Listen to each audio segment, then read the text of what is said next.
दोस्तों, क्या आप मुझे ये बता सकते हैं कि आपने टेलीविजन पर आखिरी बार कौन सा cricket match ball to ball follow किया था? वो किस फॉर्मेट का मैच था? अगर आप क्रिकेट को बहुत लंबे समय से फॉलो कर रहे हैं तो आपके अंदर लगातार 5 दिनों तक क्रिकेट को बॉल बाई बॉल फॉलो करने का पेशेंस हो सकता है। आपने 90s से क्रिकेट देखना शुरू किया था तो इन सवालों के जवाब में आप कोई वनडे मैच भी बता सकते हैं, क्योंकि उस समय वो फॉर्मेट बहुत नई बात थी। और अगर आप ऐसे लोगों में से हैं जिनके लिए क्रिकेट का मतलब IPL है, तो हो सकता है कि आपने कोई T20 लीग का match he ball by ball follow किया होगा। अगला सवाल मेरा ये है कि आप आज कौन से क्रिकेट फॉर्मेट के एक मैच को बॉल बाई बॉल फॉलो कर सकते हैं? अगर आप क्रिकेट को एक इमोशन की तरह लेकर के देखते हैं और ओल्ड स्कूल क्रिकेट फैन है तो इसका जवाब टेस्ट क्रिकेट भी हो सकता है। और अगर आप IPL वाली जनरेशन के लोग हैं तो आप T20 मैच देख सकते हैं। अब यहाँ पर जो बात मायने रखती है वो ये है कि दूसरे सवाल में जब बात आज की हो रही हो तो बहुत कम लोग होंगे जिनका जवाब वनडे मैच होगा। अब यहाँ पर ये समझ में आता है कि कैसे धीरे धीरे ये आसार बन रहे हैं कि शायद अगले कुछ सालों में हम ये देखेंगे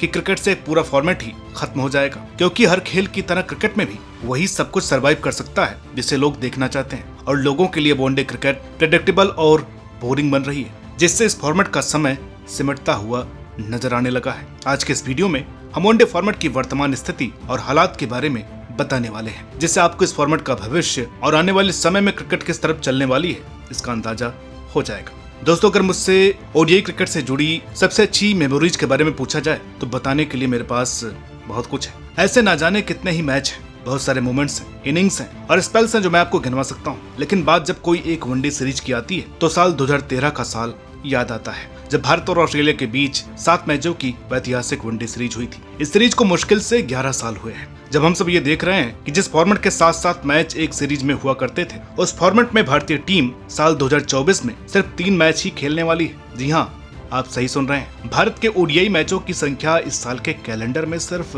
3 ही है जो पूरे हो चुके हैं। साल 2021 में भारतीय टीम ने कुल 16 वनडे मैचों में हिस्सा लिया था, जो अगले साल बढ़कर के 29 हो गए थे, क्योंकि अगले साल 2023 में वनडे विश्व कप था। और अब जब वनडे विश्व कप खत्म हो गया है तो फिर इस साल भारत ने सिर्फ 3 वनडे मैचों में ही हिस्सा लिया है। यानी कि वनडे मैचेस विश्व कप को ध्यान में रखते हुए ही तय किए जाते हैं, ताकि विश्व कप के लिए अपनी अपनी टीमों को तैयार किया जा सके और जरूरी तैयारियां पूरी हो सके। और अब ये प्रयास किया जा रहा है कि वनडे क्रिकेट को सिर्फ विश्व कप मैचों तक ही समेट दिया जाए, क्योंकि ऐसे माहौल में जब हर देश में अपनी अपनी T20 लीग्स चल रही है, हर 2 सालों में एक T20 विश्व कप खेला जा रहा है और टेस्ट क्रिकेट का आकार भी बढ़ता जा रहा है, तो ऐसे में वनडे क्रिकेट के लिए हर साल ज्यादा समय निकालना बहुत मुश्किल होता जा रहा है। और दूसरी बात यह है कि जब लोगों के पास T20 लीग्स में ही इतने ज्यादा ऑप्शंस अवेलेबल है तो वनडे क्रिकेट देखना लोग पसंद नहीं करेंगे। यही कारण है कि धीरे धीरे बायलैटरल सीरीज की संख्या और उनमें मैचेस भी धीरे धीरे कम होते जा रहे हैं। संयुक्त राज्य अमेरिका के NFL के बाद IPL हर एक गेम की वैल्यूएशन के आधार पर दुनिया का दूसरा सबसे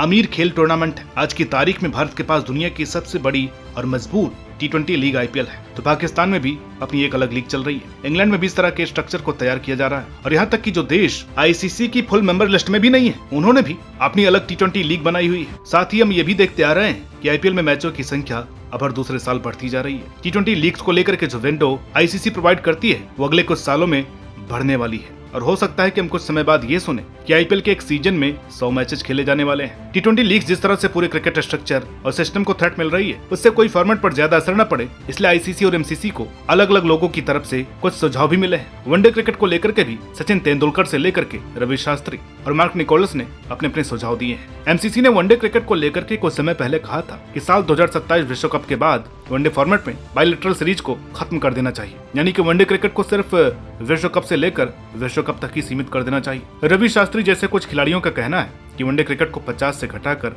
40 ओवर तक लाना चाहिए, और कुछ खिलाड़ियों का कहना है कि ODI सीरीज को बिल्कुल ही खत्म करने से अच्छा है कि अंतर्राष्ट्रीय क्रिकेट में 3 और 4 टीमों के बीच सीरीज का कॉन्सेप्ट फिर से लाना चाहिए। अगर आप अंतर्राष्ट्रीय क्रिकेट को अच्छी तरह से समझते हैं और इसके इतिहास से परिचित हैं, तो आप ये जानते होंगे कि कैरी पैकर ने वनडे क्रिकेट के जरिए ही इस खेल में एक बड़ा बदलाव शुरू किया था, और उसी बदलाव की वजह से फिर आगे चल करके क्रिकेट के खेल में पैसा आने लगा था। क्रिकेट को रंग और रुतबा देने का क्रेडिट वनडे क्रिकेट को ही दिया जाता है, और एक पूरी नई जनरेशन को कैटर करने के लिए क्रिकेट के खेल में जो सबसे पहला प्रयास किया गया था वो वनडे क्रिकेट ही है। वनडे क्रिकेट के हालात आज क्या हैं और भविष्य में क्या होगा ये अलग बात है, लेकिन आज भी अंतर्राष्ट्रीय क्रिकेट का सबसे बड़ा मंच वनडे विश्व कप को ही माना जाता है। और ये विश्व कप अपने पीछे जो विरासत रखता है वो बहुत बड़ा कारण है कि आईसीसी इस विश्व कप को खत्म करने के पक्ष में दिखाई नहीं देता है। फिर भले उसके लिए वनडे क्रिकेट में कुछ बड़े बदलाव किए जा सकते हैं। कुछ समय पहले बेन स्टोक्स ने जब वनडे क्रिकेट को लेकर के अपने विचार दुनिया के सामने रखे थे, उसके बाद क्रिकेटर्स पर डोमेस्टिक कैलेंडर और आईसीसी टूर्नामेंट की वजह से बढ़ रही बर्डन पर एक लंबी बहस हुई थी। एक समय था जब अंतर्राष्ट्रीय क्रिकेट कैलेंडर में कुछ गिने चुने टी20 मैच ही खेले जाते थे और आज ये हालत है कि साल के 365 दिनों में से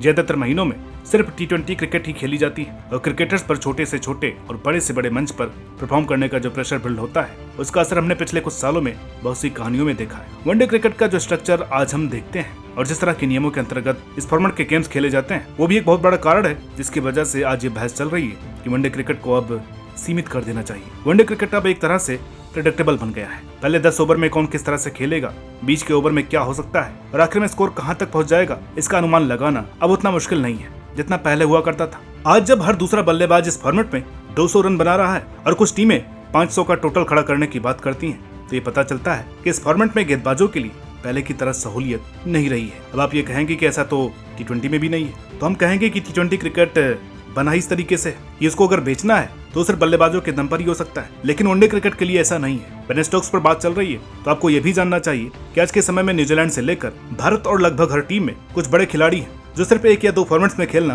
प्रेफर करते हैं। और जब बात एक फॉर्मेट को छोड़ने की आती है तो हमने देखा है कि ज्यादातर खिलाड़ियों ने वनडे क्रिकेट को ही चुना है। टेस्ट क्रिकेट खेलना आज भी ज्यादातर खिलाड़ियों के लिए सम्मान की बात है। एशेज और बॉर्डर गावस्कर ट्रॉफी में अपनी टीम के लिए खेलना आज हर खिलाड़ी चाहता है और बहुत से खिलाड़ियों का सपना है कि अपने देश के लिए वर्ल्ड टेस्ट चैंपियनशिप में खेले। और दूसरी तरफ टी20 क्रिकेट कुछ खिलाड़ियों के लिए पैसा कमाने का सबसे आसान तरीका है। तो आज की जनरेशन के कुछ खिलाड़ी हैं जिनका स्टाइल और टेम्परामेंट इसी फॉर्मेट को सूट करता है। ऐसे में बात यह है कि जब हर देश के बड़े खिलाड़ी एक फॉर्मेट से पीछा छुड़ा रहे हैं या पसंद नहीं करते हैं तो फिर उनको देखने के लिए जो लोग आते हैं वो भी नहीं आएंगे, और अगर लोग नहीं आएंगे तो ये फॉर्मेट सरवाइव कैसे कर पाएगा। क्योंकि आखिर में जो बात सबसे ज्यादा मायने रखती है वो ये है कि लोग क्या देखना चाहते हैं। भारत में कुछ लोगों को ये भी गलतफहमी रहती है कि वनडे मैचेस बीसीसीआई कम संख्या में ऑर्गेनाइज करवाती है क्योंकि भारतीय क्रिकेट बोर्ड ये नहीं चाहता कि विराट कोहली अपने 100 शतक पूरे कर सके। तो ऐसे लोगों के लिए मेरा यह सवाल है कि कितने शतक विराट कोहली को किसी वनडे सीरीज में मैदान पर बैठ करके शतक लगाते हुए देखा है। आप वनडे विश्व कप के अलावा कितने शतक गिना सकते हैं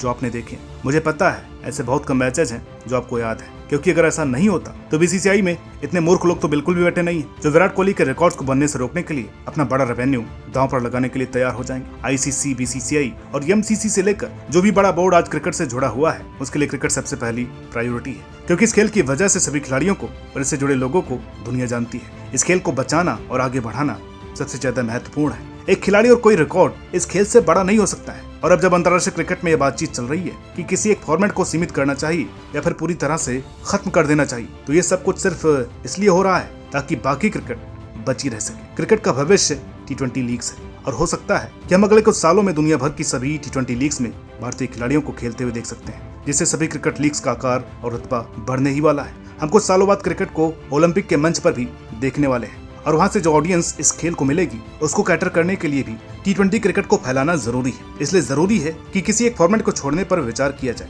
और जहां तक मेरा अनुभव है और जितना मैं समझ रहा हूं, मुझे लगता है कि अगले 10 सालों में अंतर्राष्ट्रीय क्रिकेट से कोई एक फॉर्मेट पूरी तरह से खत्म होने वाला है। और फिलहाल जिस फॉर्मेट पर तलवार लटक रही है वो वनडे क्रिकेट ही है। विश्व कप बचा रह सके तो बहुत बड़ी बात होगी। बाकी बायलैटरल सीरीज का समय बहुत कम रह गया है और अगर आईसीसी विश्व कप के अलावा भी कुछ वनडे क्रिकेट चलाए रखना चाहती है तो इसके लिए जरूरी है कि कुछ पुराने नियम वापस से लागू किए जाएं, गेंदबाजों को आजादी मिले और जो प्रेडिक्शन का एंगल जुड़ा हुआ है उसे गेम से हटाया जाए। तो दोस्तों, ये सब कुछ हमने वो बातें आपको बताई हैं जो हम अभी तक वनडे क्रिकेट के भविष्य को लेकर के समझ पा रहे हैं। बाकी आगे क्या होगा और किस तरह से क्रिकेट चलने वाली है, इसको लेकर के अलग अलग लोगों के अपने विचार हो सकते हैं। आप भी कमेंट बॉक्स में बताइए कि आज आप वनडे क्रिकेट को लेकर के क्या कुछ सोचते हैं और आपको क्या लगता है कि जिस तरह से क्रिकेट लगातार सिमटता जा रहा है उसका क्या कारण हो सकता है और वो कौन सी बातें हैं जो आप क्रिकेट में बदलते हुए देखना चाहते हैं। उम्मीद है कि आपको हमारी ये कोशिश पसंद आई होगी।